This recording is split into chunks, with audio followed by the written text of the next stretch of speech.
This is The Monster Report, a new show highlighting those entertaining creatures of film history. I'm Nick Adam Poling, and today we're going to discuss what happens when you have your dentist. You'll be a dentist. You have a talent for causing things. Write your next Godzilla movie. My face 'cause I'm mean and green, and I am bad. No, we're not talking about that movie.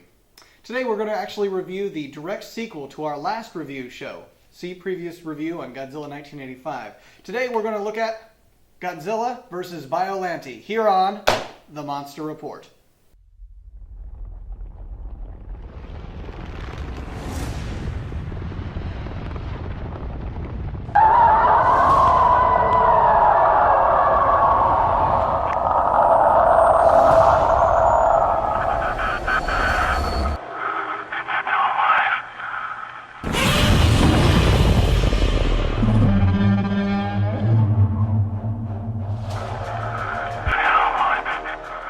On our last episode of The Monster Report, Godzilla is unstoppable. Will this creature of behemoth proportions rule the earth? How will this tale of a tremendously terrible titan tearing and toppling through Tokyo come to an end? Will the narrator run out of adjectives for this brief introduction? Find out now! Here's looking at your DNA molecules. That could be anyone's. I mean, come on, it's not like we're scientists or something. I mean, that could be anyone's DNA. You can't tell one from a, it's Godzilla! It's Godzilla's DNA! Sorry, I didn't know it was yours. I didn't mean to look at it. It was there on the screen. You really don't have a bird brain. I didn't mean to make that joke, it was a joke. It was just, you understand, right? You understand, right? Sorry.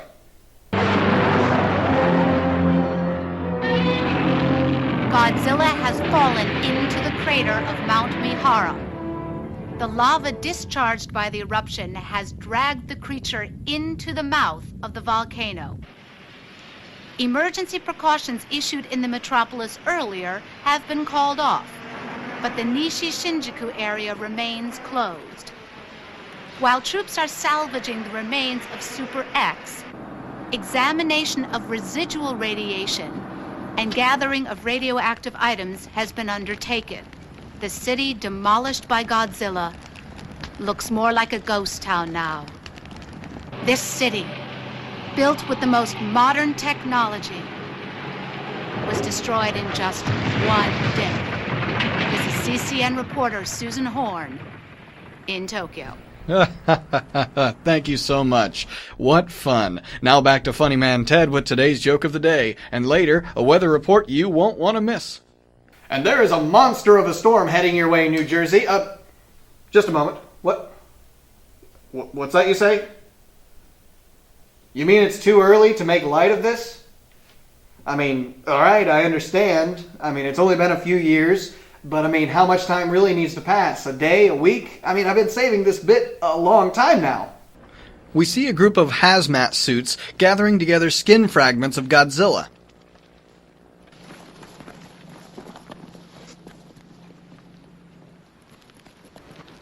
I found some cells.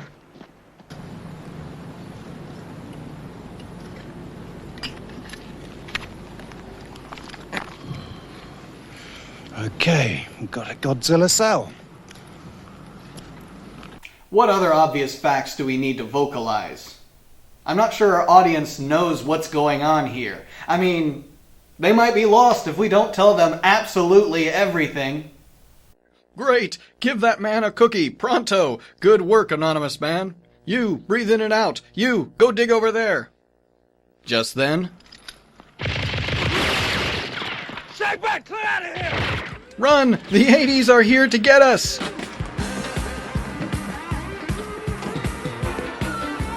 There's a bit of scuffle between one group of soldiers and another group of soldiers. Soldiers who all look dressed very much alike. I'm not sure at this point who to root for. These three get away from the scuffle, only to be met by the artist formerly known as Secret Agent, who kills them and takes their lunchbox. Kiss you guys. Kiss you guys. What? Kiss you guys. No. I heard it. I heard it the first couple of times. I just don't understand it. Kiss you guys. Kiss you guys? Am I just lost in translation here? Was that a catchphrase in the 1980s? I mean, I was just a kid then, but kiss you guys. We're introduced to Dr. Shiragami and his daughter Erica. They live in the make-believe nation of Saradia, which looks Middle Eastern, and it looks like oil is their big, export. It's obviously trying to draw a parallel between this country and another nation that really exists. I mean, it's so clear-cut. Don't you understand? You'd have to be born without a brain stem to not know what I'm referring to here. The nation of Saradia is so obviously, unmistakably, glaringly, undeniably, distinctly the great wealthy nation of Peru. Shiragami and his boss discuss the downfall of America with a new kind of genetically engineered wheat that he's working on. Good. Then the America will certainly be mortified. Their position as the largest cereal exporter in the world will be shaking. Speaking of shaken, a bomb blows up in the research lab where Shiragami's daughter was working. She's killed by the explosion that kindly laid her down flat and erased any sign of injury. Wasn't that nice? It even left her a rose that wasn't burned up by the blast. Dissolved back to Japan 5 years later, where we meet Miki Sagusa, who brought her own profile narration. Miki Sagusa. She's the best channeler of ESP that we have at the Mental Science Exploitation Center. Shiragami is now back in Japan, where he grows flowers now. Later, at the Godzilla Footprint restaurant, yeah, they have one of those now. Just what Japan needs to be reminded of when they have a nice, quiet, romantic evening. Like I said, later that night in the restaurant, wow, they even have a building fragment sitting right there to remind us of the death and destruction we encountered only 5 years ago. Anyways, I'm getting sidetracked. At the restaurant, actually, not much happens here. Let's take a look at what's happening at the pit where Godzilla dove in at the end of the last film. Looks like an eruption might be happening. More on this as this story develops. We get an interesting short scene at a school for psychic research where a group of children are all drawing pictures of what they saw in their dreams. Oh no, it's Godzilla! All of you children are terribly disturbed! Ah! Mickey, who by the way becomes a recurring character for the next few films, is flown in by helicopter above the crater to enroll Godzilla in the psychic hotline for monsters. Her vision shows that Godzilla is alive. Enter a new weapon, anti-nuclear energy bacteria. It is discussed as a way of stopping Godzilla. Now this is an interesting idea, using biological weapons to fight Godzilla. The only thing is, they need some scientists. And some Godzilla cells. They ask Shiragami, and he refuses at first. Then later agrees. Godzilla cells are acquired and the bacteria is developed. Shiragami does agree to help, but in the mad scientist hours of the night, he decides to use the Godzilla cells to do this.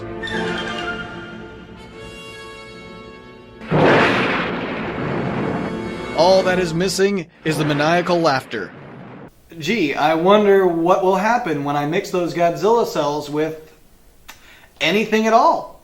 I mean, it's like if I took my can of soda here, mixed some Godzilla cells with it, what would happen? Late another evening in the lab, hired goons from both Saradia and Biomajor break in to steal the information about the bacteria and the Godzilla cells. The thing about it is, they're not working together.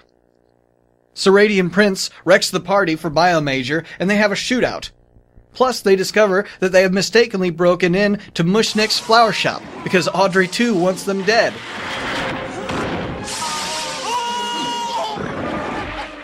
Biomajor sends a threat to the Prime Minister's office to demand that they be given the anti-nuclear energy bacteria. If they don't get it, they'll blow up bombs around the volcano Godzilla's swimming around in to release him.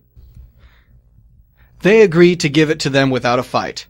Guess that's better than Godzilla. I don't know. It's not a good position to be in. News of something happening in a nearby lake is given to Dr. Shiragami. Oh, what is it? Let me see. Oh, that? I can't believe that we missed that thing, that plant. Singing whale songs, apparently. Shiragami explains that he created Biollante using Godzilla cells, and apparently human cells. Somehow, I knew this would happen. You know, when we use those Godzilla cells, it'd be like, honey, I blew up the posy. Mad scientist suspicions? Confirmed. The handoff of the bacteria seems to go well, until Seradian Prince purple rains all over their parade. He gets away with the bacteria, and the timer for the bomb is still counting down. Where's the switch? Or the button? Or where's the blue wire? Amen.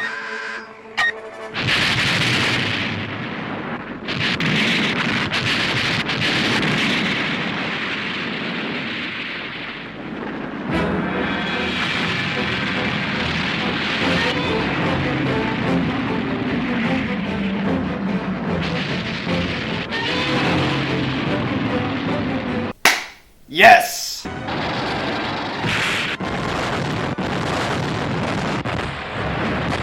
No! Send in the super... Oh, I'm sorry. I forgot. It's flatbread.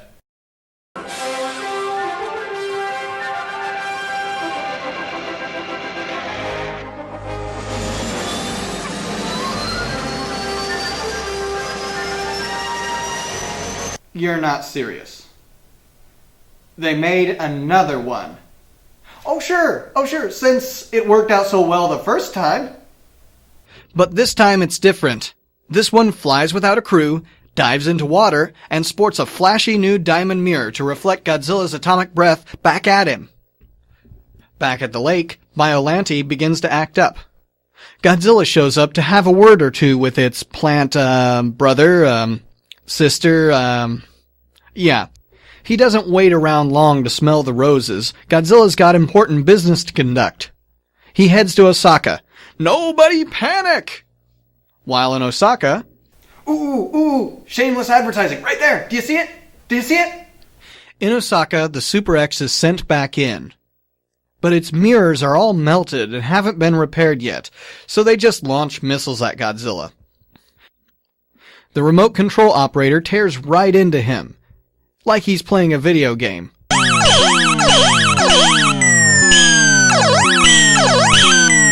Soldiers are standing by to launch rockets filled with the anti-nuclear energy bacteria at Godzilla.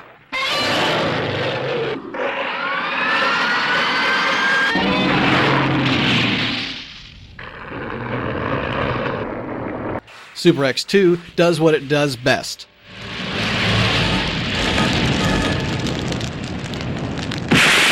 Fail. They wait for Godzilla to keel over and...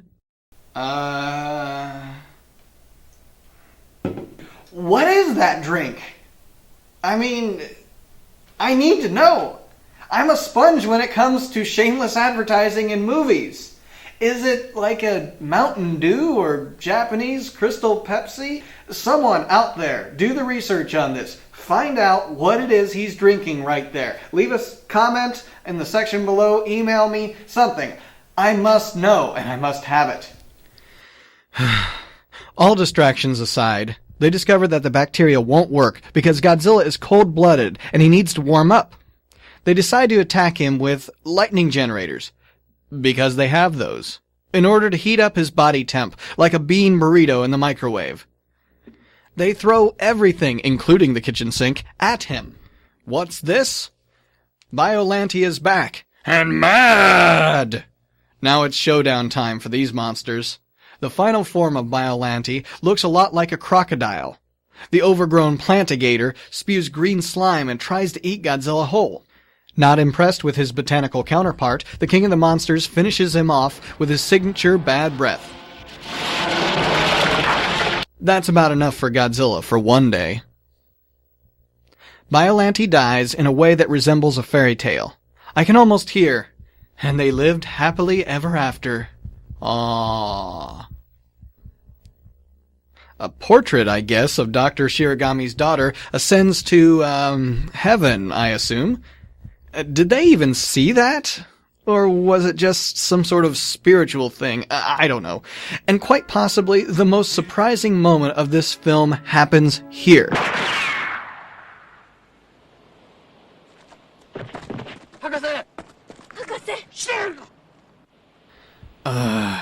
Can you please die for me?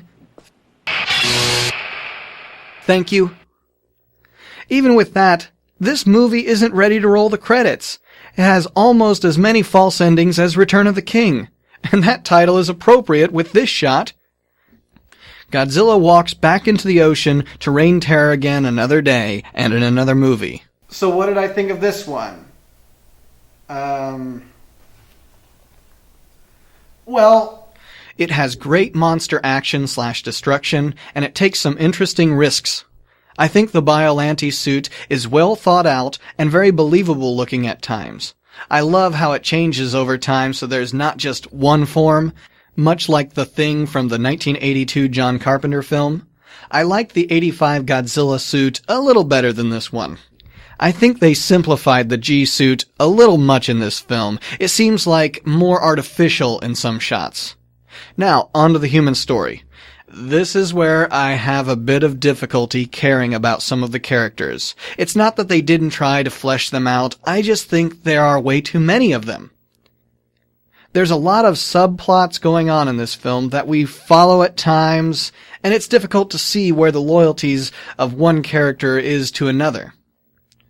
We're introduced to one recurring character in Mickey, but her role in this film doesn't seem to advance the plot or give us any new information. She shows up, states some vague expositions, and is usually ignored as she passes out. At times, it's like the screenwriters are trying hard to force her into the narrative where she doesn't fit, so she gets driven out. Maybe I'm looking into this too much. But I do have such an appreciation for these films, and I know I'm not alone in this. Fans of these films find themselves looking for more than just the equivalent to a WWF wrestling match, only with monsters. Anyone can show that. But it takes effort in the scriptwriting process to make the human story believable and interesting. I still enjoy it, though, despite all its flaws. Kiss you guys. This has been Nick Adam Poling for the Monster Report, and remember, don't mix Godzilla cells with anything ever.